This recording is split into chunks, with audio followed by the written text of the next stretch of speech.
Hello and welcome to Lost Love Chronicles. My wife called her infidelity self-growth, so I gave her the most unforgettable public divorce of her life. It was a Friday evening. I had just gotten home from work, ready to crack open a beer and kick off the weekend with my wife.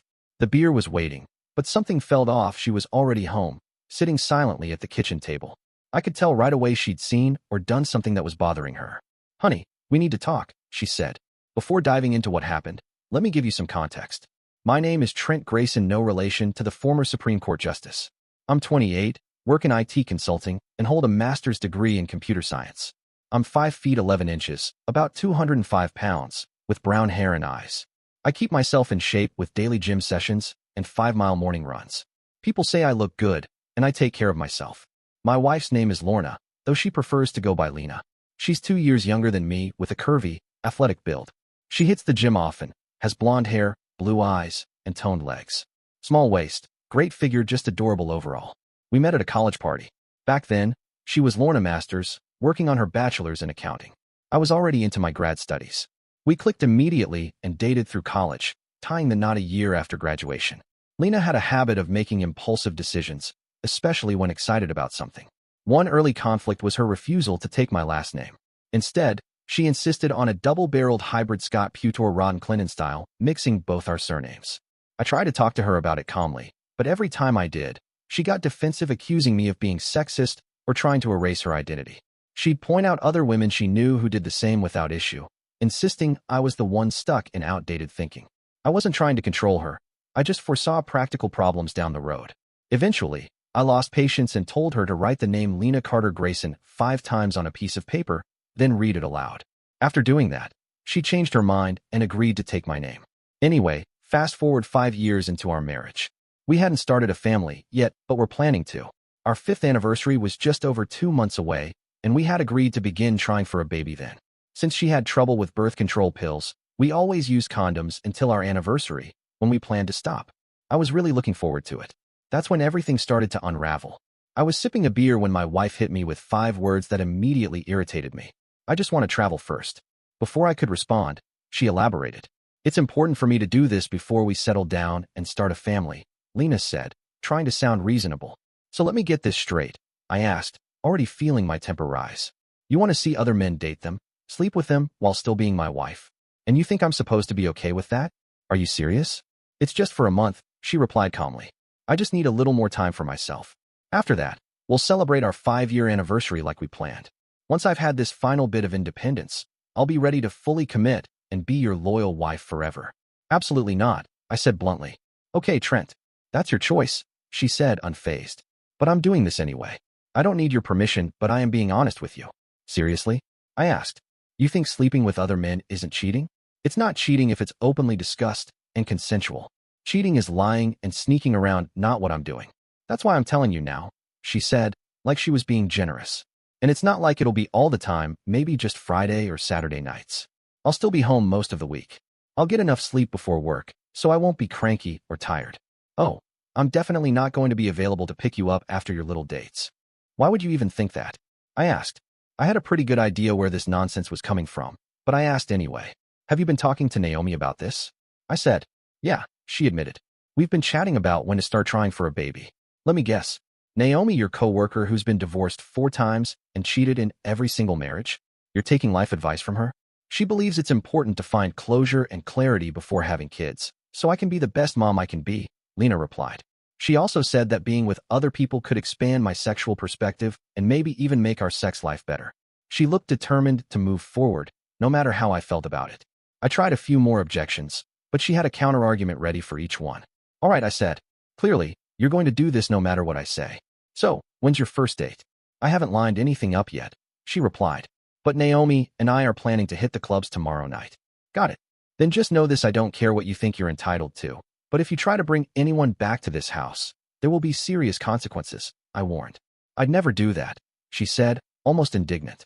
"We'll probably go to his place, a motel, or maybe Naomi's." "Well, I don't approve. I think it's completely wrong," I said. "But clearly, that doesn't matter to you. Just so you know, I won't be around to take care of any of the animals during your absence. And who knows, when you get back, you might just find that you no longer have a husband or a job." I said. "What do you mean if you decide to come back?" I asked. I told you I'm not leaving for good, she replied. Just 1 or 2 nights a week. We'll still spend the rest of our time together. No way. I'm not allowing that, I said firmly. If you go through with this, you'll need to find somewhere else to live. You can't stay here while sleeping with other men. I don't care what you think. Don't be ridiculous, she snapped. This is also my house. You can't just kick me out. Actually, I can, I reminded her. My parents own this house and transferred the deed to me before we got married. It's in my name. Maybe you should consider moving in with Naomi. The tension in the house hung thick and cold through the night and into the morning. She asked me to sleep in another room, but I told her I paid for the bed and would be sleeping in it. If she had a problem with that, she could find another spot to sleep. We didn't speak the next day either. Then around 8 p.m., Lena came downstairs dressed to the nines, short black dress, stockings clipped into a garter belt. I could tell, even if it was hidden, for inch heels, hairstyled, flawless makeup, night-out jewelry, and a little clutch purse. Did you forget anything? I asked. No, I think I've got it all: phone, wallet, ID, she said. What about bags, clothes, makeup, hygiene stuff? I'm just going out for the night, she answered sharply. Why? Planning to lock me out? Yes, I said without hesitation. Once you leave, I'm changing the locks. I already told you if you're going to keep living like this, you won't be staying here. Don't be dramatic. I know you love me enough to let this go, she said. This is your decision. If you leave tonight, you don't come back, I replied flatly. She was about to say something else when a car horn sounded from the driveway. That's Naomi. I have to go. We can talk later when I get back, she said. What she didn't know was that while she was in the bathroom getting ready, I had taken her phone and installed a couple of tracking apps. They gave me access to her GPS location, let me read her texts, record calls, and even control the microphone and camera remotely. I waited until she left before switching on the mic. Soon after, I began hearing her conversation with Naomi in the car, something I could listen to in full later. But first, I had work to do. I installed the new lock I'd bought earlier, moved her car out of the garage, reset the garage door code, and took her remote. Then I packed her clothes, personal items, and cosmetics into boxes I had ready. About 2 hours later, her car was packed. I caught part of her conversation as she reflected on our earlier exchange. He's pissed, Lena said. I warned you, Naomi replied. He'll be mad for a week or two, maybe longer, but he'll get over it. Just keep doing your thing and make sure you stay in his good graces in the coming days. When you do a good job, he'll notice and start appreciating you, Naomi said. Men are like dogs. Most things can be forgiven if they get a reward for their trouble. A little positive reinforcement goes a long way. Lena laughed. Yeah, I just hope the guy I'm with tonight doesn't wear me out too much for tomorrow. Make sure you take a long, hot bath tomorrow to ease the pain, Naomi suggested. And leave your panties in the car. You won't be needing them tonight. Lena teased. I need to be wearing them to take them off, you little rascal. It takes one to know one, Naomi replied, both of them chuckling at the exchange. Now, let me tell you a bit about Naomi. She was 5 feet 4 inches, with stunning red hair that reached her lower back, emerald eyes, and a face that seemed almost angelic. She had a fit, toned body that clearly showed her commitment to working out. In her mid-20s, she had been married 4 times, and each marriage ended in cheating. Who gets divorced 4 times before turning 30? She'd come after me a few times, if you're wondering, and had no shame about it. She also had a bad habit of giving Lena terrible advice, often suggesting they go off on trips together. So far, I'd managed to avoid that bullet. I watched them for a while as they made their way to the club. The noise inside was so loud I couldn't hear much of what they were saying. Afterward, I focused on Lena's GPS, keeping tabs on her while I handled some banking. I withdrew half of our joint funds, paid off our credit cards, and transferred all our savings to an offshore account I had set up months ago. I even managed to move about 70% of our investment assets into an account solely in my name. When I saw Lena's phone's GPS signal moving again, I turned on the microphone. I could hear her talking to someone, then a man responded. My phone's ringing. Hold on, Lena said, followed by some rustling. Hello? Hey girl, did you go out with that cute guy you were dancing with? Naomi asked. Yeah, we're heading to your house to spend some time alone. Hope you don't mind if I borrow your guest room for a couple of hours, Lena replied. Sure, no problem. I should be there soon with a friend. I'll need to shower afterward before heading home, so I left some shampoo and body wash for you in the guest bathroom. Thanks, babe. I'll see you soon. I wanted to hurry things along, so I activated her phone's camera to see who she was with. I only got a quick glimpse before she tucked the phone into her pocket.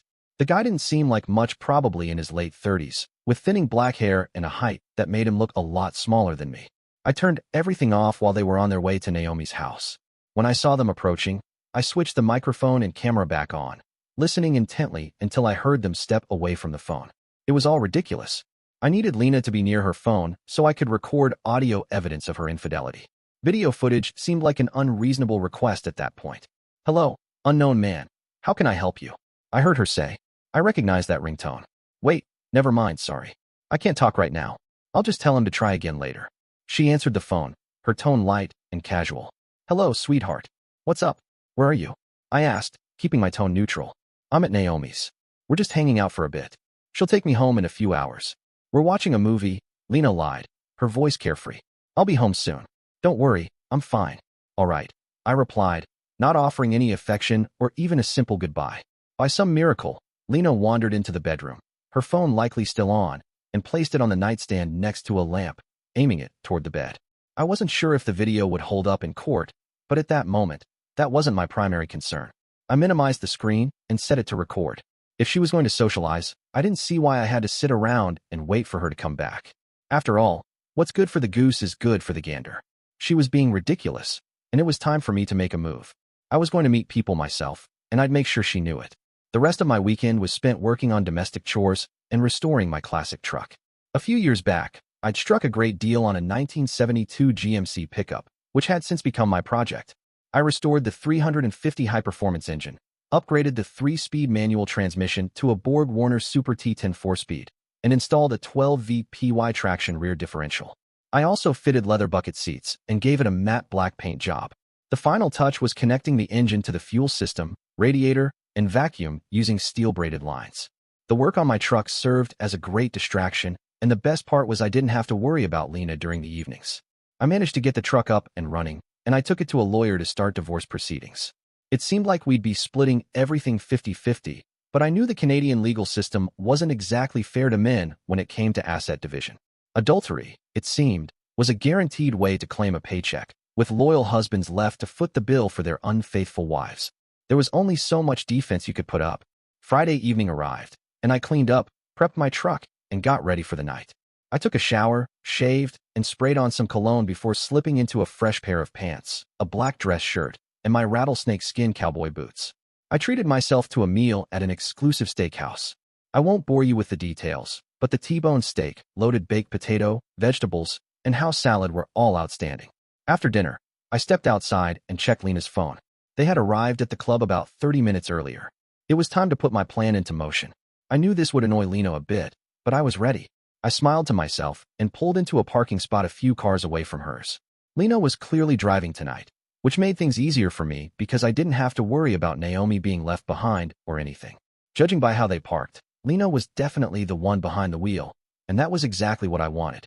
I didn't want any complications or unnecessary conversations with Lena, so I planned to steer her towards Naomi, making sure she wouldn't need her car the next day. Everything was in place. I walked into the bar, and it didn't take long to spot them. "Naomi, I didn't know you were coming out tonight," I said, walking up to their table with a drink in hand. I waited until Lena had left to dance with a young man, likely from a fraternity. "Trent, what brings you here?" Naomi asked, looking more concerned than curious. "I'm just here to check out Club Z and have some fun tonight," I replied, keeping my tone light. "Let's dance." "I should probably mention that Lena is with me," Naomi said. "What's stopping you from dancing with me right now? If she's not in the chair, she must be in the restroom or out dancing," I said with a grin.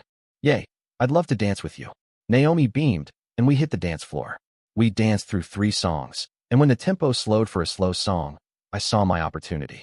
As the music played, I pulled Naomi close. That's when Lena noticed us. Her face shifted from shock to fear, realizing I had seen everything.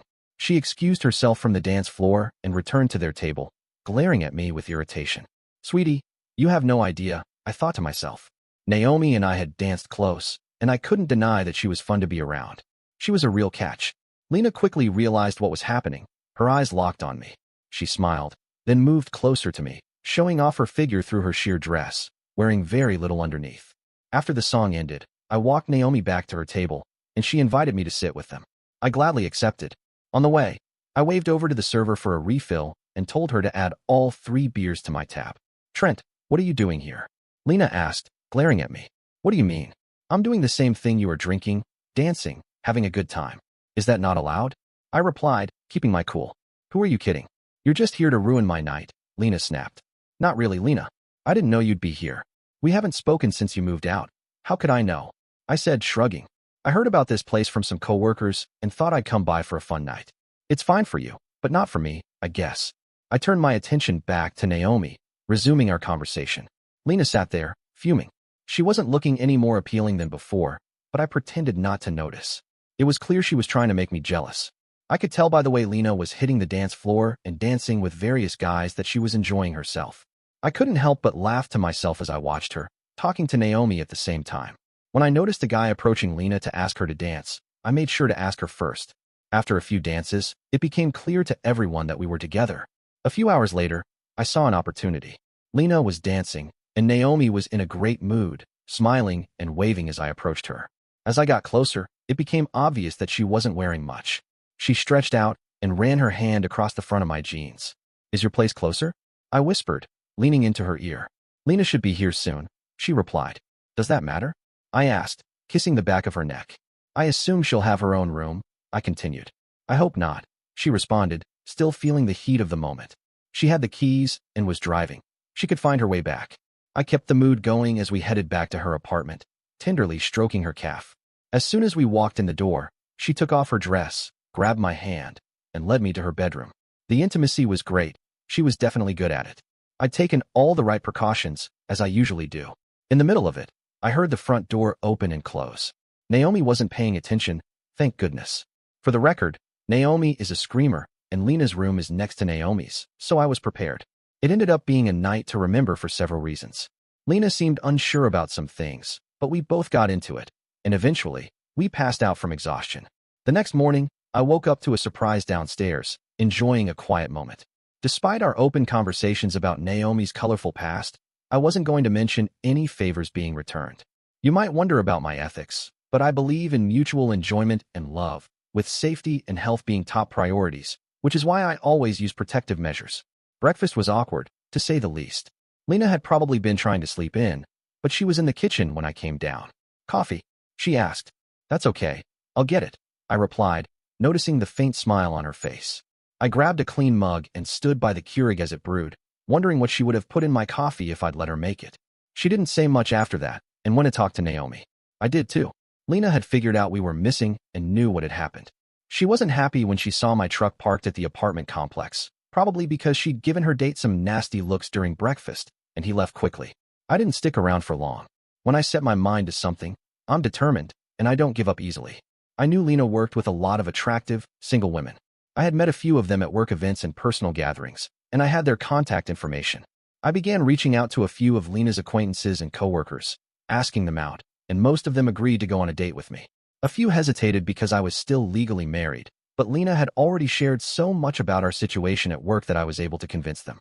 I noticed an increase in tension between Lena and Naomi at work, as well as between Lena and some other single women who worked there. That's right, I started hanging out with Lena's friends and coworkers, inviting them over for dinner or taking them to fancy restaurants, the opera, or other outings. I made sure I was in the same places as her friends when they were together. I was making full use of the GPS tracker and audio footage on her phone.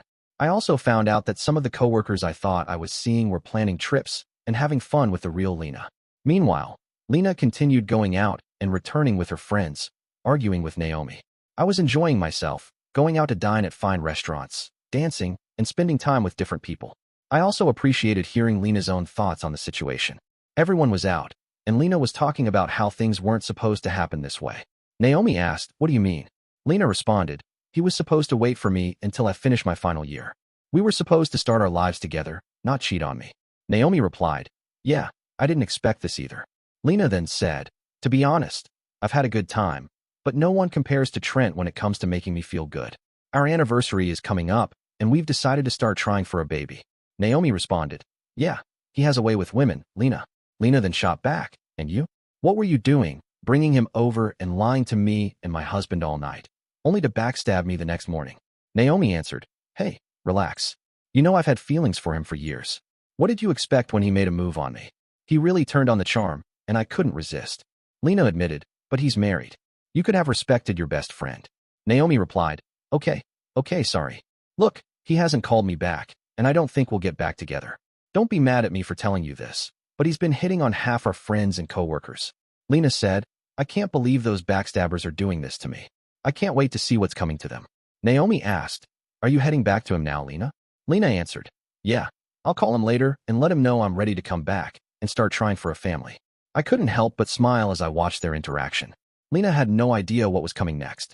It was time to call my lawyer and give her my final instructions. Our anniversary was just over a week away, and I needed to make sure everything was set for the big day. Later that day, Lena called, wanting to come home, but I declined.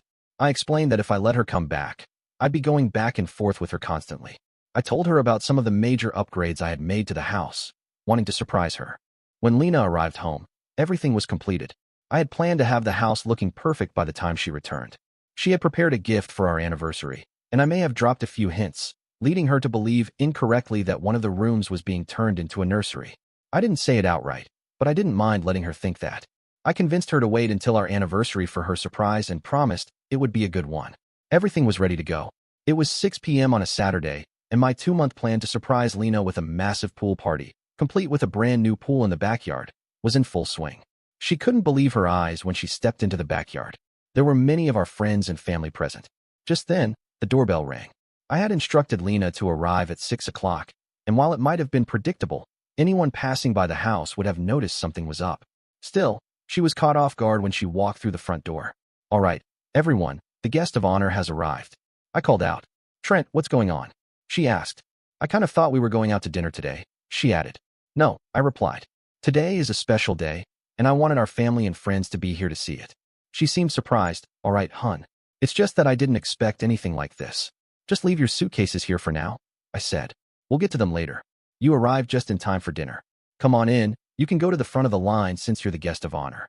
Lena settled in quickly, and we tried not to discuss the past 2 months. Dinner was a hit, filled with delicious food and plenty of laughter. Once we finished eating and cleaned up, I turned on the backyard lights, revealing the new pool and other improvements I'd made to the house. I hadn't yet shown her the upstairs. She had been hinting that she wanted to see the renovations I'd completed. Still, I believed I had transformed one of the spare rooms into a nursery. Everyone, could I have your attention for a moment? I called out, raising my voice to get their attention. The music faded, and the chatter died down. All right, thank you all for being here. I have a few announcements to make on this special occasion. I turned to Lena, first and foremost. Lena, please come over here next to me. She moved closer, her eyes curious. Yesterday was my last day of work, I began. The only person who knows is my former supervisor, whom I gave my notice to a month ago. I'm starting my own consulting firm so I can spend more time with my family. Lena's face lit up with a wide smile when I said family. As you probably know, Lena and I are celebrating our 5th anniversary today, I continued.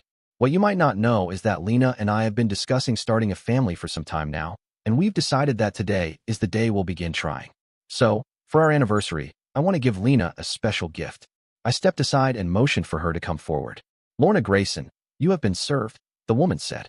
It seemed like many of you weren't aware, I explained. 2 months ago, Lena told me that she wanted to date other men. She didn't ask if it was okay or give any feedback. She just stated her intentions and left it at that. I believe she moved in with her friend around the same time. Lena screamed, yes, I am divorcing you so you can be with whoever you want, but it won't be me. I went on to mention the upgrades I'd made to the house, pointing out the new pool in the backyard and the changes made to the basement. The master bedroom was repainted, and a new shower and jacuzzi were installed in the master bathroom. I had also knocked down the wall between 2 smaller bedrooms to create one large bedroom with an ensuite bathroom. As I spoke, a woman with red hair and a young girl, who I assumed was about 10, approached me. I'd like you to meet my lawyer, Carla Donovan, and her daughter, Emma. Carla is also a single mother, and I've been seeing her for the past 2 months. We aren't officially dating yet, but we both think there's something special between us. Emma and I get along well, and we plan to be together once the divorce is finalized. Carla's lease ends around that time, and she and Emma will be moving in with me. I turned back to Lena. So, Lena, you can take your things out to your car. You're not going back inside. I told you that you wouldn't be able to do whatever you wanted while ignoring our marital problems. Lena was crying, and her family began shouting. A few of her relatives left the house, shocked by what was happening. Carla and Emma quietly went upstairs, out of sight, as they had agreed with me beforehand. To be honest, Carla and I hadn't been intimate. We'd gone out to dinner a few times, and I'd spent a few nights at their apartment, but we both agreed not to take things further until my divorce was finalized. Carla had ended her marriage 5 years ago after her husband cheated on her, and although she'd gone on a few dates since, she hadn't felt any strong connection with anyone until now. Eventually, everyone left. I didn't know where Lena had gone. I had turned off the tracking program earlier that day, and I no longer had an interest in monitoring her. Should I have handled things differently? Yes. Should I have involved Carla and Emma in this? Probably not. But I was angry. Lena's actions had hurt me, and I wanted to show her the consequences of her betrayal. I wanted her to understand that my love for her hadn't faded on its own. She had pushed me to this point. I wanted her to feel the same misery she had caused me. I could have confronted her at work, or mailed copies of everything to everyone we knew, but I chose not to. There were many more mature, less harmful ways I could have handled it, but I didn't. I suspected the new neighbors were shady, and I felt uneasy about Robert's sudden friendship with them. I wasn't sure what he saw in the pair next door. Ida, on the other hand, wasn't unfriendly. She considered herself outgoing and had developed good relationships with the girls in the deli at the grocery store and the children's librarian at the St. Rhea Public Library. But there was something about the neighbors that immediately rubbed her the wrong way. Maybe it was because they never went out during the day and seemed to appear out of nowhere. When she asked where they had gone, she voiced her concerns to Adela, who laughed it off and called her crazy. So, Ida kept quiet, assuming she was overthinking things. Meanwhile, Robert had paid a visit to his neighbor. Lena did move back in with Naomi, but only for about 2 weeks before they had a major falling out. Lena then found a small apartment and has been living there ever since. I still see her around town now and then. She often scowls at me or looks unhappy depending on her mood, and we don't exchange small talk. A mutual friend of ours told me she left the company and found a new job because it was too awkward seeing so many of her ex-boyfriends daily. Occasionally, I run into her family when Carla, Emma, and I go out to eat. I don't speak to them, and they give me dirty looks, but I try to remain a better person. Lena attempted to fight Carla and Emma's divorce, but eventually gave up. She wanted everything to be over quickly. Carla even helped by putting pressure on Lena, reaching out to her coworkers. Lena agreed to sign the divorce papers after seeing the positive results from some of my interactions with her colleagues. On the same day the divorce papers arrived, Carla and Emma moved in. 1 year later, Carla and I got married. On our wedding night, she showed me a tremendous act of trust, reaffirming her dedication to our relationship and encouraging me to remember her faith in us whenever I felt like giving up. Less than a year later, Lena approached Carla, Emma, and me at a street fair after noticing Carla's pregnant belly. She turned and fled. To sum it up, here's a word of caution for anyone considering cheating. You can't have it both ways. You might think you can tell your partner you want to sleep with someone else to get it out of your system before settling down, but be prepared for them to do the same and find someone more compatible. 1 year after the dramatic pool party where I served Lena with divorce papers, life had settled into a new rhythm. The house, once filled with emotional turmoil, now buzzed with warmth and laughter. Carla and Emma had fully integrated into my world, transforming the space into a home full of hope and second chances. The pool in the backyard, once a symbol of my audacious revenge, had become a place for Emma's weekend swim sessions and Carla's quiet evening dips. Beneath the surface of his newfound domestic happiness, Trent carried a lingering unease, a blend of guilt over his past actions and a nagging fear that the wounds from Lena's betrayal might never fully heal. His consulting firm had taken off far faster than he'd anticipated. Quitting his job had been a gamble, but his reputation and relentless work ethic paid off. He now worked from a sleek home office, a converted spare room upstairs where he could hear Emma practicing her violin or Carla humming while cooking dinner. The business gave him flexibility, a luxury he cherished. He could drop Emma off at school or join Carla for a midday coffee when the workload was light. This freedom was a sharp contrast to his old life with Lena, where every moment felt like a negotiation.